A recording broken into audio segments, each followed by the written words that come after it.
Everyone, welcome to my channel if this is your first time, and a big welcome back if you have been here before. My name is Chantel, and here I just love talking about books. You know that. So I recently just got back from LA. I attended the LA Book Festival this past weekend. It was April 26th through the 27th.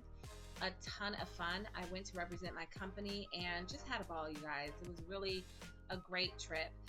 Despite the fact that the weather was cold and windy and rainy, we had rain the first part of the day on the 26th. Despite that, it was a marvelous event. There was almost or close to 200,000 people that attended, all ages. I was in book heaven, just surrounded by so many books and authors and peoples of the book, people that love to read books. And I also love that it was intergenerational as well. One of the things that just filled my heart was seeing little ones walking around with their books. It was just delightful. Whenever you need like a good pick me up, go to a book festival. Like, those are your people. There are people. Yeah, there were lots of well-known authors, as well as like just new authors that no one's ever heard of, but everyone was there. And I really loved the variety that they had at this book festival. And it was huge. It was huge. It was located at USC on their campus.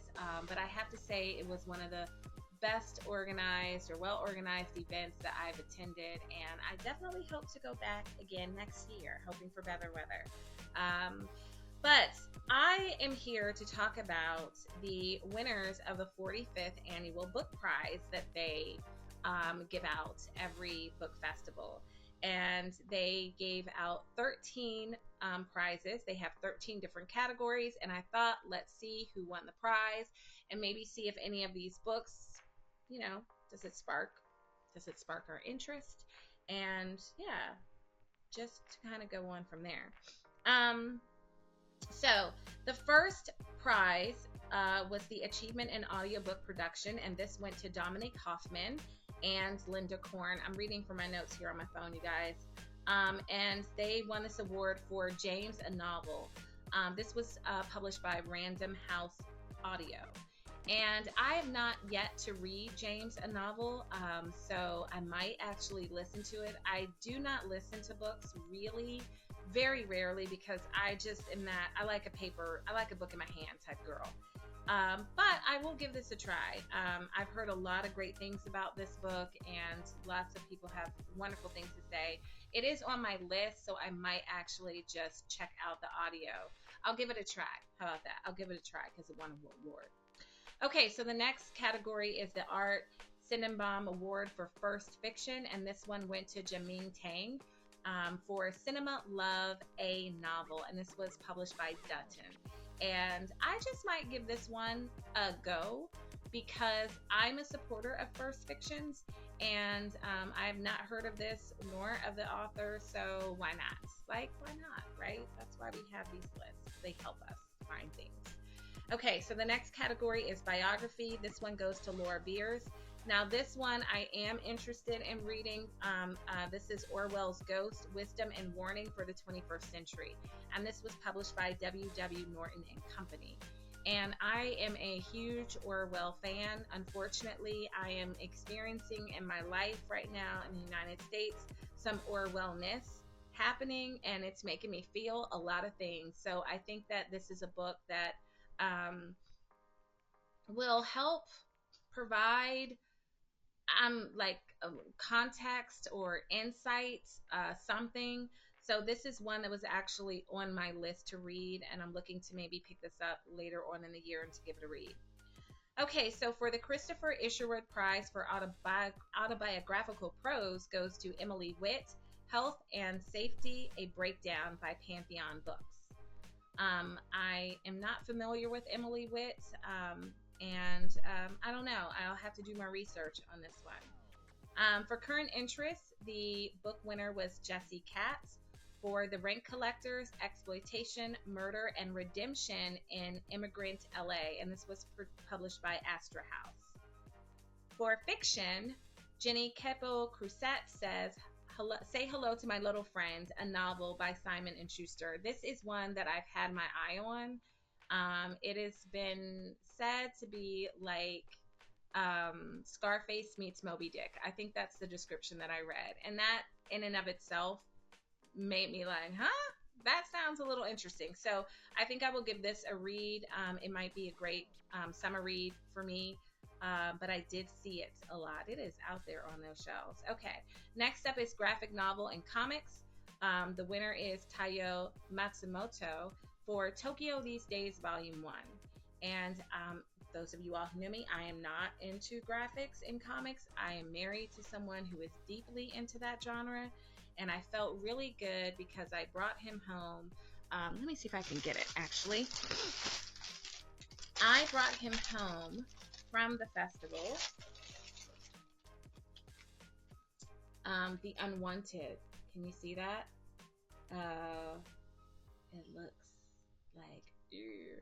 And I actually, the artwork looks amazing in here. And I actually was able to take a picture with the artist who did this and also have it signed. So that was my gift from the LA Book Festival to my husband. So yes. Okay. Back to the list. We are now with history. The history winner goes to Andrea Freeman. Ruin Their Crops on the Ground, The Politics of Food in the United States from the Trail of Tears to School Lunches. And this was published by Metropolitan Books. This might be a really good, interesting nonfiction read for me, maybe in like September. I really am interested in the fact that it's going from the Trail of Tears all the way to school lunch. I think that's a nice wide pathway of history to explore as it relates to food. And it's something that really is interesting because when I went to France last year, it is night and day difference between the food that I was eating there, that was available there, and the food that is here. So yeah, it just was cleaner. It felt like the way that I felt. Even eating bread was just night and day different. So I'm really interested to read and to learn more. Okay, for the mystery and thriller category, it goes to Danielle Trussoni for The Puzzle Box, a novel, and this was published by Random House. Might be a good summer read, as I like to read mysteries in the summer always. For poetry, Rimika Bingham Risher, Room Swept Home by Wesleyan University Press is the winner. Yeah, I might give that a read. I need to do more poetry, to add more poetry in my mix. I started off the year rereading actually Nikki Giovanni's book of poetry, and I think that that's the last poetry that I've read. So I probably need to be a little bit more prescriptive with myself to get poetry in. It's not one that I'm just naturally picking up. So maybe I'll give that one a go. For science fiction, fantasy, and speculative fiction, the winner of this category is Kelly Link for The Book of Love, a novel. This was also published by Random House. And for science and technology, Rebecca Boyle on Our Moon, How Earth's Celestial Companion Transformed the Planet, Guided Evolution, and Made Us Who We Are. This was also published by Random House. I probably will not be reading that one, but it does sound interesting. For any of you all that are out there that are interested in that, check it out. And finally, young adult literature, Kim Johnson won for The Color of a Lie, and this was published by Random House Books for young readers. So Random House really kind of did a whole lot here. I'm going to leave the link to the LA Times list and the book prizes in the show notes below. But if you've read any of these, let me know your thoughts about them. If you have not and any of them sound like interesting to you, let me know. Maybe we can read a book together. I'm all game for that. We can have a LA Book Festival read going on because there are some that I really am interested and excited to check out. That is it. If you have been to the LA Book Festival, let me know how you like that as well. If you've never been and you just happen to be in LA when it's going on, I suggest that you put it on your things to do. It is a completely free event. And it is, I think, when did it start? Oh, I was there early because I was working, but I want to say doors opened at 9 o'clock and they closed at 6. That's what I want to say, but don't take my word for it because, again, I was working, so my hours were a little bit different. But it is definitely worth checking out. There again is something for everyone, from fiction to nonfiction to cool book apparel. I picked up this band with the books, or with the band books t-shirt there. So they had a lot of like, cool just stickers and hats and tote bags and stuff of that nature. And what's really great is, even if you don't buy anything, which is pretty hard not to, you walk away with a lot of stuff because everyone is giving away cool swag. I love festivals for the swag because you get a lot of good stuff. You meet a lot of cool people and you get to have fun with like your people, which are book people. So check that out. Let me know if there are any other book festivals that you've attended that are worth the visit. I know that I will be attending the National Book Festival, which is in September, I believe, in Washington, D.C., and that is another huge festival.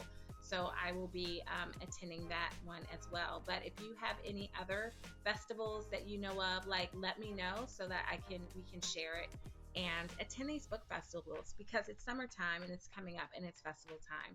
So, you guys, that's all that I have for today. I just wanted to pop on real quickly and let you know how my trip went to LA, and to share the festival winners. To all the winners, congratulations. Thank you for your craft, and keep up. And thank you for all the books that you've made.